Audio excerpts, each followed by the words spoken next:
ናሆማ መድኃኒት ይዛ ሰራተኛዋን ሲያገኛት በጣም ተበሳጭቶ ከቤት አስወጥቷታል። እሷም ራሴን ላጠፋ ነበር እንጂ ለምህሩ አልነበረም ማለች ማለት ነው። እውነት ለመናገር ምን ያህል ሰውን አሳምናለሁ ብላ ነው ሰዎችን ለማሳመንና ነገሩ እውነት ነው ብሎ ናሆማ ወደዛ ቤት እንዳስገባት ብላ መድኃኒት ወይንም ደግሞ ይሄንን በረኪና ቀጥታለች። እዛ መንገድ ላይ ማንም ያገኘኛል ብላ ላታስብ ትችላለች። ግን ደግሞ ድንገት የሆነ ሰው ካገኛት የእውነት መስሎት እንዳያስገባት ፈርቻለሁ። ጽናትም የቤት ሰራተኛቱን በጥፊ መታታለች። ምክንያቱም ነገሩን ስላልተረዳችና አደጋ ላይ እንደነበረ ስላላወቀች ነው። ልጁንም ደግሞ የቤት ሰራተኛቱ እንግዲህ አንቋሻዋለች ማለት ነው። ራስን ለማስወደድ ብለህ እንደዚህ አታደርገን ምንም አልሆንኩም ብለዋለች ማለት ነው። እንግዲህ አስቡት ከተኝታ ከስንት ሰዓት በኋላ ነበር የነቃችው ማለት ነው። እና ጽናትንም ኪራ ተረጋጊ፣ የሆነ ጓደኞቿ ጋር የሆነ ነገር ሆና ነው የሚሆነው እንጂ ወደ አይደለም ብሏታል። እና ጓደኛውና የቤት ሰራተኛው ደግሞ እንግዲህ መንገድ ላይ ተዛዝለው ምናምን ሲገናኙ እንደው በጣም ነበር ያሳቀኝ ኪራ ማለት ነው። ሰላም ውድ የተከበራችሁ የቻናሌ ተከታታዮች እንዴት ናችሁ? ከኔ ጋር ሁሉ ሰላም ነው። ሰላማችሁ ይብዛልኝ ባላችሁበት ውድ ቤተሰቦቼ። ለቻናሌ አዲስ ከሆናችሁ ሰብስክራይብ አድርጋችሁ ቤተሰቡን ነባሮች ዌልካም እንኳን በሰላም መጣችሁ ብያለሁ።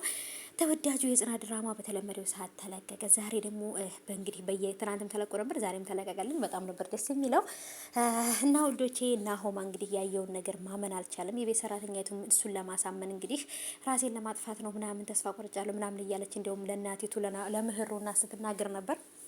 እሱም የቤት ሰራተኛቱን ካልወጣሽ እኔ ነኝ እዚህ ቤት አንቄ የምገልሽ፣ ሬሳሽ ነው ከዚህ ቤት የሚወጣው ብሏታል። ምክንያቱም ኪኒኑ በእጇ የያዘችው ኪኒን የምህሩን ኪኒን ነበረ። ስለዚህ ምንስ ያህል ራሷን ለማጥፋት ብትሞክር በምህሩ ኪኒን ሳይሆን ራሷ ኪኒን ገዝታ ነበረ ራሷን ማጥፋት የነበረባት እና ሰዎችን ለማሳመን ብላ ነበር ይሄን ነገር ያደረገችው።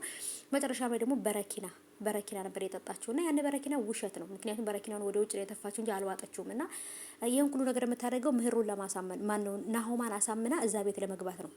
ጥሩ ሰው መስላ የተጎዳሽ ሰው መስላ ገብታ ምህሩን ለማጥፋት ነው እዛ ቦታ ላይ ያሰበችውና ግን አይሳካላትም ብዬ አስባለሁ። እቺ ጨካኝ ጽናትዬ ደግሞ ዛሬ የጸጉሯ ፋሽን ምናምን እንዴት አባቷ እንደምታምር ማለት ነው። እና ዛሬ ቆንጆ ሆናለች ማለት ነው። እና በዛውም ልክ ደግሞ በጣም ተናዳለች። በተለይ በቤት ሰራተኛይቱ በጣም የተናደደችው የደረሰባት ነገር ስላላወቀች ከጓደኞቼ ጋር ነኝ ብላ ስትላት በጥፊ ነበር የመታቻት። ይሄን ሁሉ ነገር ያደረገችው ለራሷ ለሰራተኛይቱ አስባ ነው። ምክንያቱም አርፋ ትምህርቷን እንድትማር ወንዶች እንዳያታልሏት በተለያዩ በቁሳቁስ ነገር በወንዶች እንድታታላ አላማዋ ላይ ሳደርስ እንዳትቀር ስለፈለገች ነው። እና ኪራም ደግሞ ጓደኛውን የቤት ሰራተኛይቱን አዝሏት ምናምን ወድቃ ነው እግሯ ተጎድቷ ነው ብላ ሲያዝላት እኛም አዝለን አሽተን እንደዚህ አድርገን ነበር እዚህ የደረስን ብሎ ነበር ያለውና የዛ ፓርት ላይ በጣም ነበር ያሳቀኝ ኪራ ማለት ነው። አዎ እንደሱ ችግር የለውም ዘላት፣ አዎ እግሯን አሟት ነው ዘላት ችግር የለውም። እኛም አዝለን አሽተን ምን ብለን ተንደፋድፈን ብዙ ነገር አደርሶብን ነው እዚህ የደረስን ብሏልና በጣም ነበር ያሳቀኝ።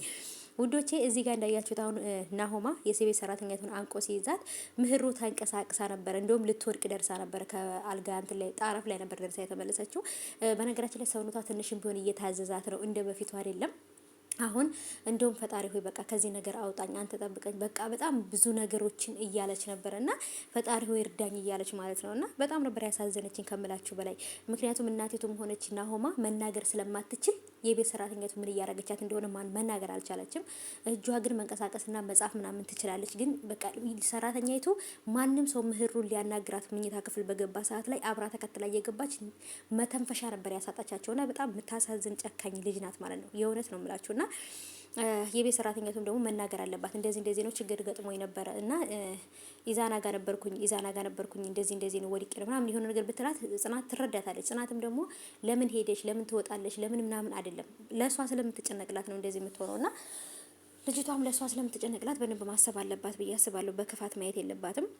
ምህሩም ደግሞ ከዚህ ነገር ላይ ተነስታ ከዚህ ፓራላይዝ ከሆነችበት ነገር ነቅታ ተሽሏት ሁሉም ነገር ጥሩ ይሆናል ብዬ አስባለሁ። ናሆማን በጣም ተናዷል በቤት ሰራተኛይቱ ከምላችሁ በላይ። የሚቀየር ነገር አይደለም በነገራችን ላይ እያደረገችው ማለት ነው። እጅግ በጣም ነው የሚያሳዝነው። እውነት ለመናገር መጨረሻውን የናፈቀኝ ማለት ነው እኔ